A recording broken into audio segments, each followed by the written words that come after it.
You are listening to the Willpower Podcast. Welcome to the show. I am Will Holdren, and I talk with some of the most influential CEOs, entrepreneurial leaders, and thought leaders to try and reveal the secrets that has led to their success. I believe that with the right knowledge and mindset, you can do anything you set your mind to. So if you want to learn how to change your life for the better, if you want to learn how millionaires actually became wealthy, or if you want to develop and start your own business from the ground up with the right knowledge to help you, then you are in the right place because this is the Willpower Podcast. Yeah. Nowhere that we go is a one-way street. Nothing that we love is a one-day key. And if we gon' do it, we gon' do this now. And if we say we gon' hold this down. How's it going, everyone? My name is Will Holdren, and I am the host of the Willpower Podcast. Today, we have a very special guest, and her name is Cathy Gazzo. And Cathy has been a realtor for over 20 years, and currently she's an eXp realtor that is based out of the Maryland market. So it's an absolute honor to have her on here today. So Cathy, thank you so much for joining me. Oh, thank you so much. It's such an honor to be on the show. I appreciate you asking me. I love talking with realtors and kind of figuring out why they chose this industry in the first place and kind of how they got to where they are today. So my first question for you that I ask all my guests is, what was your childhood like and how has it helped turn you into who you are today? Interesting. So I had a great childhood. I grew up in the New Jersey suburbs. I spent a lot of time outside running around, playing baseball down on the cul-de-sac with all the kids on the block, tree forts in the woods, that kind of stuff. That's what I was really into, playing in the creek. I was probably a little shy. I'm an introverted person, so I was probably a little bit shy. I was a good student, went to elementary school, was a good little girl, did everything I was supposed to do, all that kind of good stuff. But really had a great time, had a really good childhood. My extended family, my mom came to the country from Italy when she was in her 20s with her whole family. So I have this big extended ethnic family, Italian family. My dad was first generation American, Italian also. So I have all this Italian heritage too. And my mom was kind of, growing up in that culture, changing that culture gap when from the Italian culture, she was supposed to be a homemaker and take care of everybody, to more the American culture where she wanted to go out and work and be more ambitious. And she kind of bridged that gap. She was a really exceptional woman. Gotcha. So she was a great role model for me, a really great role model for me. Yeah, very cool. And so you also mentioned that you were introverted kind of growing up, and it's interesting to me now that you're in real estate because obviously it's known for the extroverts and all that kind of stuff. But like you said, introverts can also be successful in the real estate industry. So when you were growing up, did you always want to go into real estate or do you have other aspirations? No, I had other aspirations. I was kind of all over the place. I was very strong in math and science. I thought I wanted to be an engineer. I thought I, wanted to do that kind of work. I was a musician, so I thought I wanted to do music. I did study to be a sound engineer, and I worked in studios in New York City when I first got out of school for just a short time. And then I kind of took a circuitous route and ended up doing some software design, database administration, software engineering kinds of work. Gotcha. Very interesting. So how did you end up in real estate then? Because obviously that's such a drastic change from being a software engineer and doing stuff in the music industry. So how did you end up in real estate? It's actually a really big change. And for me, it was based on my life situation. I was married. I had 2 little kids, and then we divorced.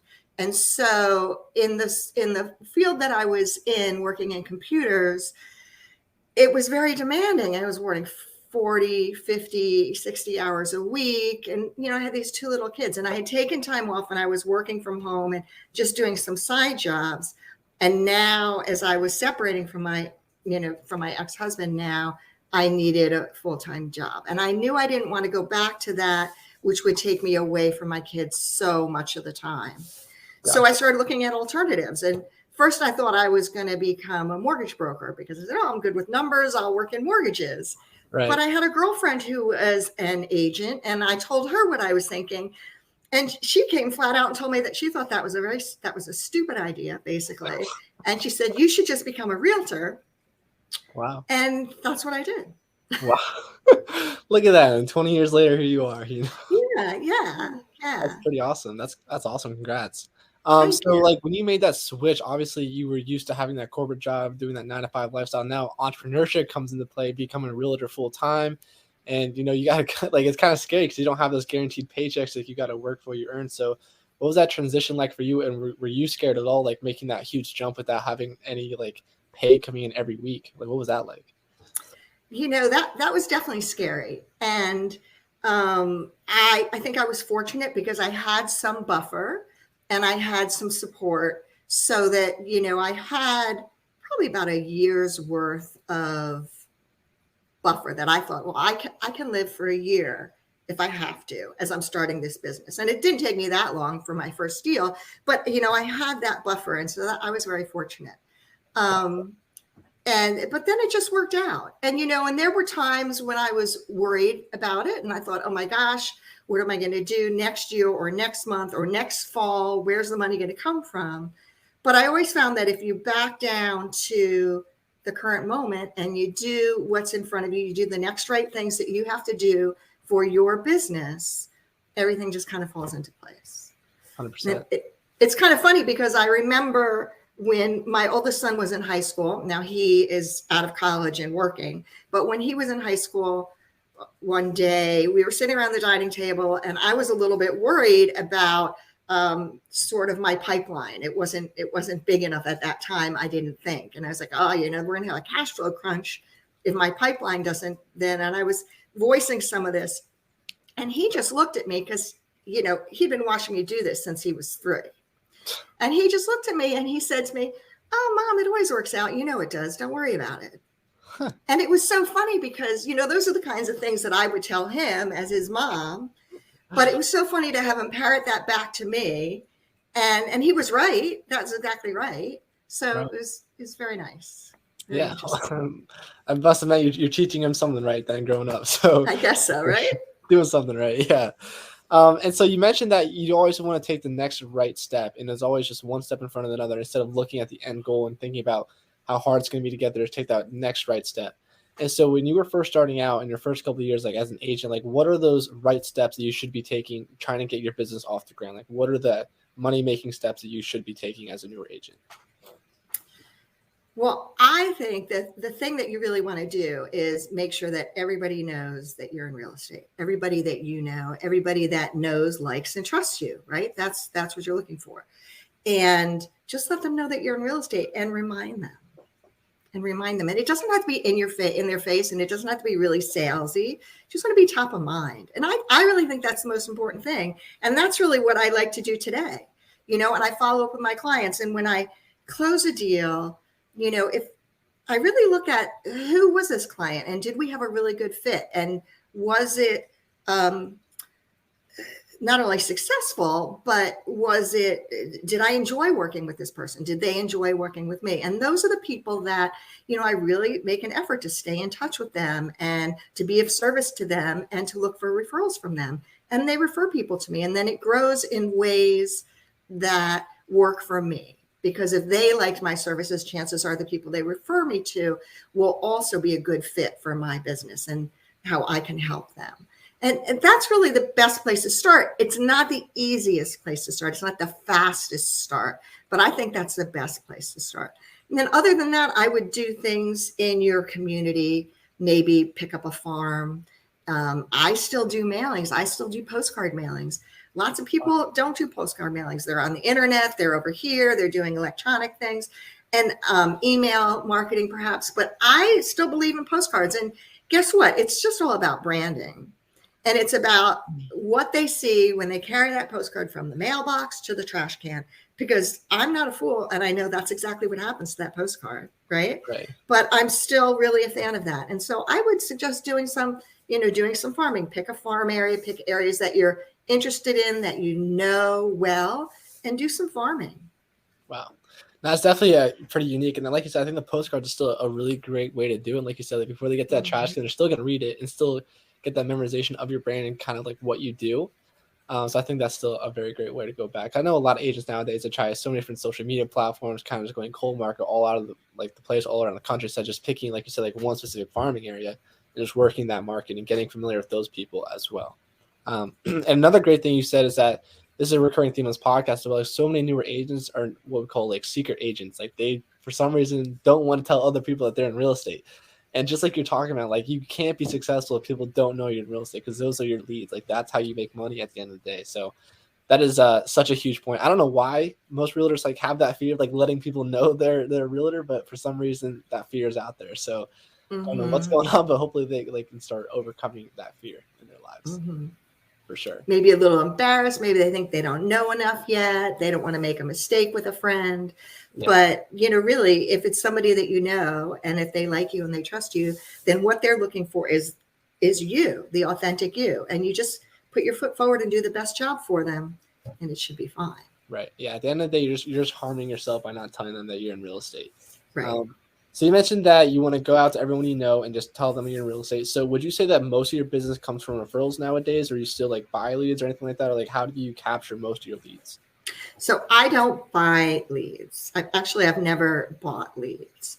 Wow. So yes, I would say in general over the 20 years, maybe lower in the beginning, but in general, about 80% of my business comes from referrals or from my sphere of influence. And right now, I would say even more.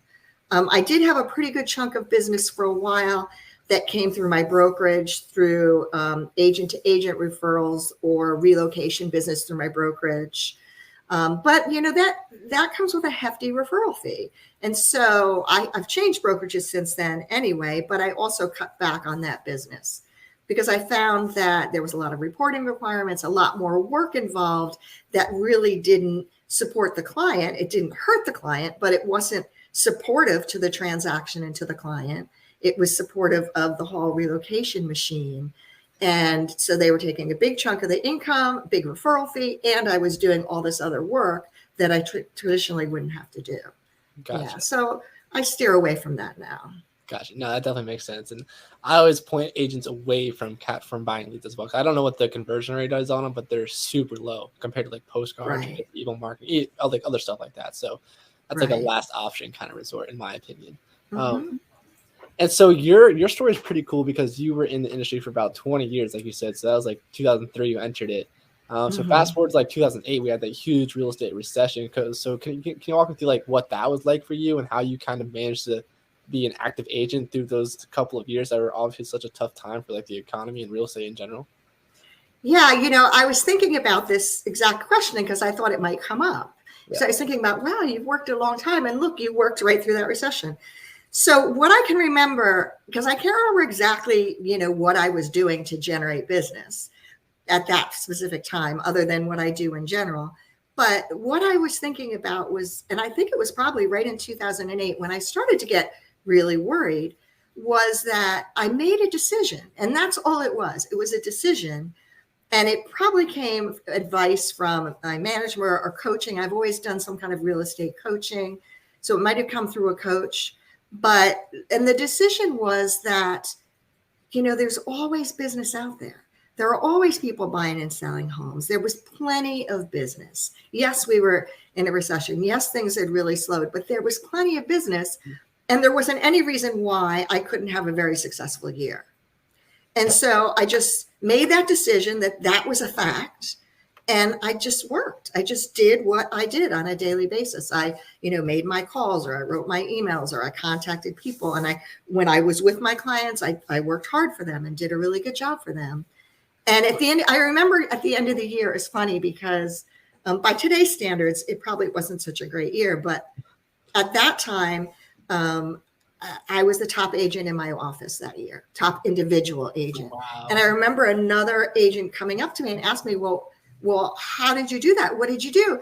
And I thought to myself, well, I think it's kind of funny that I'm the top agent, because I'm wondering, like, what happened to all the rest of you guys? Because you guys usually really outshine me. So I don't really understand. Right. It wasn't that I had done more production than other people had done in the past. That wasn't the fact. So it was really interesting. And I think like 90% of it is all in your head. And it's what you believe. And if you believe there's business out there, and if you believe you're going to be successful, then you are. And if you believe, well, the market's down and there's not any business and we're in this big recession and it's not going to go, well, that's what's going to happen. Wow. You're gonna make it true. And so that's what I learned that year, was that it's just really 90% of it is your mindset. Wow, that is such an important piece to know right there. And I agree 100%. Like you said, like if you think you're going to be successful, you are. If you don't think you're going to be successful, you're not going to be. It all starts with that mindset, and that is so crucial. And so, like from a macro point of view, like we might have been in a recession for the whole United States, but in the micro point of view, like you could still do your same things, operational stuff every single day to still get those leads coming in. So I'm assuming like you didn't change anything dramatically during those years or anything. You kept on doing what you were normally doing, and then business would just keep flowing. And am I correct on that? Yeah, you're correct. And I think that, I talked about my postcards. I think I did cut back some of my mailings and cut back on some of my expenses. And I think mostly that's fear, right? Because, I'm spending this money and I might not be making as much money. And so I think that I did. I think that today I would probably try not to do that, because then I needed to rev it up again, and I did. But I think I would probably try not to cut that back, or at least not cut it out. At some point, I think I did cut it out completely. Like maybe I do, space things out between different marketing efforts, but I probably wouldn't stop it the way I did that. Gotcha. Yeah. And before we move on to the next topic, I'm kind of curious, like how many postcards do you send out, like per day or per week or whatever metric you use for that? I don't send a tremendous amount right now, but I send about 4 to 450 or so, not a whole lot, and I send them every 2 to 3 weeks. So you send about 450 every 2 weeks? I send it every 2 to 3 weeks. I send about 450 postcards. Yeah. Wow. And do you handwrite all of them? Oh, no. No, so it's just a branded postcard. It's a just listed card or a just sold card or some kind of a message like that. Gotcha. And it's a very templated. It all looks the same. It's got my logo on my face and the EXP logo and all that. And on the back, I have a testimonial and all my contact information. And then each time I swap out like a property photo and a little bit of a description or whatever it is that I'm doing for that card, if there's a message on it or whatever. So it's simple. It's very simple. It's just a photo and a message and everything else stays the same. Gotcha. And my printer is great. So I send it to them and I have a proof within a day and then it goes out. They take care of it. I'm just glad you're not handwriting about 500 cards every other week. No. That means so much time. No. Yeah, that's good to hear.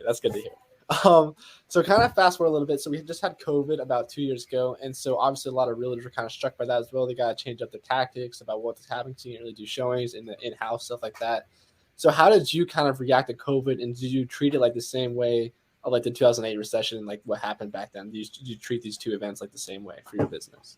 That's an interesting question. I think that COVID scared me more than the recession did. Isn't that funny? Because my kids are older. They didn't depend on me as much. They're in college, so I had tuition bills, but I think it scared me more. And probably because I think that for a month or two, like March, April into May, my business basically came to a standstill. And I thought, oh my goodness, I don't really like this. So the listings that I had lined up, people just kind of pulled the plug and said, oh wait, we're not going to list right now. Or, and the buyers, they were like, oh, we're not going anywhere. We're not going out. So I think that scared me. And then probably around May of 2020, as we got used to doing masks and we, got some systems for virtual showings and systems for hand sanitizer and masks and booties and, let the realtor lead the way and open the doors and things, you put together a system of how you're going to show a house and how you can have your house shown. Then I just talked with my clients about it, but I was never very hard sell with them. If they were ready and they had been planning to list, I could say, well, these are the precautions that we can take. And if that eases your mind, then let's go ahead and list because you'll sell your house. But if that doesn't ease your mind, then wait a couple months or wait a little longer. Do what you need to do that works for your situation. Gotcha. And so then it picked up. And once it picked up, I probably had one of my better years in 2020. Once I started working again in like May or June, it just didn't stop all year long. And it was very successful. And so then my whole philosophy around COVID was to take appropriate precautions and live my life to the best of my ability. And Gotcha. that's how I've treated it. Gosh, no, that makes sense. Yeah, and it seems like it's worked out for you because, like you said, it's one of your best years. So that's pretty impressive because I know a lot of realtors where it wasn't one of their best years. So congrats on that. I worked hard to upgrade my skills in terms of being able to do a virtual open house or a virtual showing.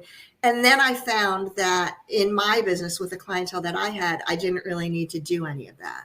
It probably wasn't until the last year that, I probably did 1 or 2 virtual showings that summer for one of my clients. But that was basically because they were out of town. And when they came back to town, then we were back to doing in person again. So, but those are skills that have all been good and helpful for me, and I've used them. So. Gotcha. Yeah. Mm-hmm. No, that makes sense. And kind of going off of that, so off of COVID, obviously markets have become crazy. It's a huge seller's market. I mean, I've seen homes that are going for like $50K overpriced, and it's just crazy stuff that's going on. And a lot of people are saying that this could lead to like another housing bubble for everything that's happening. Mm-hmm. So I'm kind of curious, like, do you kind of see the same projections in that? And like, do you think this market is going to change anytime soon? So I have been seeing some changes in the market already, but they're, I don't even know if you would call them appreciable, right?